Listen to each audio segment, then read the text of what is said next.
दो नीति है, इसीलिए कुछ महिला को कहता है कि हम आगे बढ़ाए हैं और कुछ महिला को रोड पर छोड़ दिए हैं। जो महिला मेहनत किए उन लोगों सबको रोड पर छोड़े हुए हैं। सरकार नहीं मानेगी तो हम लोग मनवाएंगे ना। हम लोग इधर से उधर वोट करेंगे तो हारेगी ना, सरकार तो गिरा सकते हैं ना। यहाँ हमारे बेरोजगार रोड पे घूम रहे हैं और हम बाहर से शिक्षक भाड़ा पे मंगा रहे हैं। कौन सा न्याय है, कौन सा सुशासन है, हमारा कौन सा गुना है जो हम लोग रोड पे धूल पाक रहे हैं। हम भी तो कहीं ना कहीं शिक्षक हैं, हम भी तो 3 साल 6 साल बच्चे को पढ़ाए हैं। इस उम्र में हम कहाँ जाएं?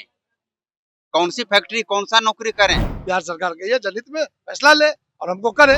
नहीं करेगा तो फिर इलेक्शन का टाइम है भैया, हम तो वोट का चोट करेंगे ही करेंगे। नमस्कार, आप देख रहे हैं सच टॉक सर, मैं हूं आपके साथ ऋषभ सिंह। हम यहाँ पटना के गर्दनी बाग में मौजूद है और यहाँ पे अनौपचारिक संघ जो है धरना प्रदर्शन कर रहे हैं। उन्हीं से जानेंगे क्या कुछ मांगे हैं उनके, क्या कुछ दिक्कतें हैं, सरकार से क्या चाहते हैं, उन्हीं के जरिए आपको बताएंगे। सर क्या मांगे हैं? सर हमारी मांग है सरकार से समायोजन करने का। हम सारे अनुदेशक 3-4 हजार की संख्या में बचे हुए थे तो बहुत ज्यादा, लेकिन सारे लोगों का उम्र सीमा समाप्त हो गया। बहुत सारे साथी हमारे दिवंगत भी हो गए, लेकिन अभी तक सरकार हमारे ऊपर कोई ध्यान नहीं दिया। कुछ साथी को पहले समायोजन कर दिया गया 2016 में, जब आदेश आया था सुप्रीम कोर्ट का। उस टाइम में हम लोग बहुत लंबा समय से लड़ रहे हैं, लेकिन सरकार अभी कान में रुई डाल के सोई हुई है। अच्छा, बहुत लोगों को अनौपचारिक संघ के बारे में नहीं पता होगा, अनौपचारिकता के बारे में नहीं पता होगा, उसके बारे में पहले थोड़ा जानकारी दीजिए। अनौपचारिक शिक्षा केंद्र सरकार का एक योजना आया था लगभग 80-81 में, 1980-81 में। उस टाइम में बिहार सरकार और केंद्र सरकार दोनों का 40-60 का ये था। उस टाइम हम लोग को 3-3 साल के लिए एक केंद्र खोलने का आदेश प्राप्त हुआ, जिसमें 10 दिन का ट्रेनिंग दिलाया गया हम लोग को, जो सर्टिफिकेट मिला हुआ है। 10 दिन के ट्रेनिंग देने के बाद हम वैसे बच्चे को निकाल के पढ़ाते थे जो बच्चा कहीं ना कहीं गरीब गुरुबा का घर से पढ़ने स्कूल नहीं जा पाता था। तो उस बच्चे को घर से निकाल के और हम एक जगह उसको पढ़ा करके और मुख्य शिक्षा के धारा में जोड़ने का काम किया। इस तरह से 3 साल मेरा चला। 105 रुपये का मंथली मानदेय मिलता था हमको, जो बैंक से प्राप्त होती थी। उस पे हम लोग चिलचिलाती धूप में, सर्दी में, बरसात में बच्चे को घर से निकाल निकाल के पढ़ाते थे। वैसे बच्चे जिसको मतलब सही ढंग से मतलब साफ सफाई भी हम लोग खुद करते थे उसको, और पढ़ाने का काम किया। और उसके बाद सरकार 2001 में इसको बंद कर दिया बगैर सूचना के। तो हम लोग तो कहीं गुनाह किए नहीं। सरकार के सारा नियमावली और सारा मानक को हम पूरा करते हैं जो उसको चाहिए। अगर हमारे नियमावली या मानक में कमी है तो हमको मत करें, लेकिन जैसे पहले सुपरवाइजरों का किया, हमारे कुछ अनुदेशक साथियों को किया, उसका सारा मानक और नियमावली को हम पूरा करते, फिर हमको क्यों नहीं होगा। बिहार सरकार के पास एक बहाना है, सुप्रीम कोर्ट का 2026 का 16 का हवाला देता है, जबकि बिहार सरकार के पास लिटिगेशन एक्ट 2001 में यह पावर मिला हुआ है कि वैसे किसी भी नागरिक को कोई भी फैसला कोर्ट से आता है तो उससे उस आदेश से समान लोगों को लाभ से वंचित नहीं रखा जा सकता है। उस एक्ट का उपयोग करे ना सरकार, लिटिगेशन एक्ट के तहत आदेश करे, हम लोग को नियुक्ति करे, सारा कोर्ट का मैटर खत्म हो जाता है, रह जाता है। बिहार सरकार के ये जनहित में फैसला ले और हमको करे। नहीं करेगा तो फिर इलेक्शन का टाइम है भैया, हम तो वोट का चोट करेंगे ही करेंगे निश्चित रूप से।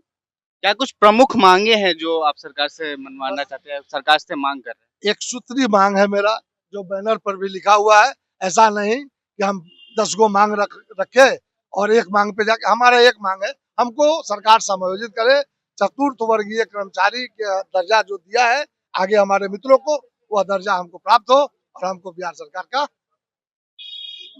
सेवक हो सके। और लोगों से जानेंगे हम। बताइए सर, क्या तकलीफें हैं?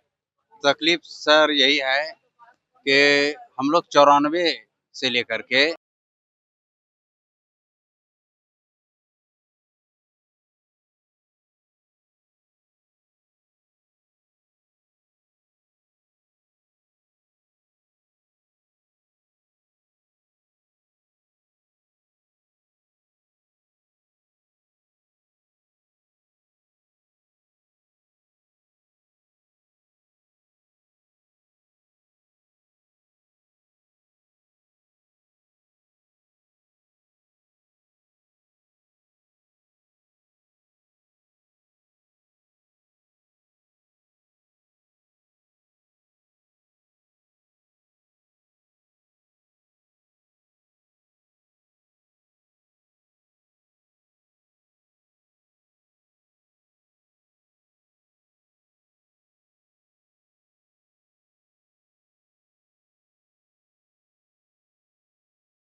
बाहर के लोग आके यहाँ पे नौकरी ले रहे हैं, तो उससे बिहार के लोगों को कितनी तकलीफ हो रही है? तकलीफ होना तो स्वाभाविक है सर। हमारे यहाँ बेरोजगारी दिन प्रतिदिन बढ़ते जा रहा है। यह संवेदनहीन सरकार जरा सा भी इस मामले में संवेदनशीलता नहीं दिखा रहा है। यहाँ हमारे बेरोजगार रोड पे घूम रहे हैं और हम बाहर से शिक्षक भाड़ा पे मंगा रहे हैं। आप जाके देखिए, झारखंड सरकार रोक लगा दिया। अदर स्टेट में कई स्टेट रोक लगा दिया, दूसरे स्टेट को नहीं। लेकिन नीतीश कुमार तो सुशासन बाबू है, इनको तो अपना पीठ बुझाना है। एनडीए का सरकार है, बीजेपी का कहता है कि हम न्याय संगत विकास करते हैं। कौन सा न्याय है ये? कौन सा न्याय है? कौन सा सुशासन है? हमारा कौन सा गुनाह है जो हम लोग रोड पे धूल पाक रहे हैं? हम भी तो कहीं ना कहीं शिक्षक हैं, हम भी तो 3 साल 6 साल बच्चे को पढ़ाए हैं। महिलाओं से जानेंगे कि क्या महिला सशक्त है, महिलाओं को क्या तकलीफ है, उन्हीं से जानेंगे। कुछ महिलाएं हैं, उनसे जानेंगे क्या तकलीफ है, उनको क्या परेशानी है और क्या कुछ मांगे रख रही हैं ये अपनी तरफ से। क्या परेशानी? हम लोग को परेशानी यही है जो हम लोग के साथ में जितने अनुदेशक लोग थे, अनुदेशकाएं, सबका समायोजन हो गया। हम लोग कुछ लोग बचे हुए हैं, हम लोग का नई सरकार कर रही है। हम लोग को भी समायोजन किया जाए। सरकार तो कह रही है कि मतलब सरकार महिला सशक्तिकरण पे बहुत ध्यान देती है, लेकिन आप लोग तो यहाँ अभी रोड पे बैठे हैं। हम लोग पे ध्यान देगी तब हम माने यहाँ ध्यान देती है। अगर हम लोग का जब ध्यान दे रहे हैं तो काहे छूट गए हैं हम लोग काहे रोड पर दो हैं? नीति है सरकार का 2 नीति है। दो नीति है। 2 नीति है, इसीलिए कुछ महिला को कहता है कि हम आगे बढ़ाए हैं और कुछ महिला को रोड पर छोड़ दिए हैं। जो महिला मेहनत किए उन लोगों को सबको रोड पर छोड़े हुए हैं। तो नीतीश सरकार तो कहती है कि हम महिलाओं को बहुत आगे बढ़ाए, शिक्षित कर दिए हैं। कहते हैं ना, करते नहीं ना है। कहते हैं लेकिन करते नहीं है। हम लोग को ये रोड पर रहना क्या जरूरी था? अभी धरना प्रदर्शन यहाँ करना क्या जरूरी था? हम लोग को समायोजन कर देते हैं, हम लोग को साथी लोग को समायोजन हो गया, हम लोग को नहीं हुआ। हम लोग से जो हम लोग मेहनत किए, हम लोग को जो निरीक्षण करने आते थे, उन लोग को समायोजन कर दिया गया और हम लोग को छोड़ दिया गया। जो मेहनत किया वो रोड पे चला गया। तो ये 2 नीति है ना सरकार की। सरकार, अब हम लोग नहीं रहेंगे तो सरकार भी नहीं रहेगा। आधे लोग छोड़ दिए हैं, तो हम लोग को भी उनका क्या करना चाहिए? हम लोग का निवेदन है कि हम लोग का भी सुन ले, हम लोग का भी कर दे। आप कह रही कि इलेक्शन पे प्रभाव पड़ेगा इस चीज का? एकदम 100% प्रभाव पड़ेगा। एक आदमी से कम तो 500 वोट कटेगा एक आदमी से।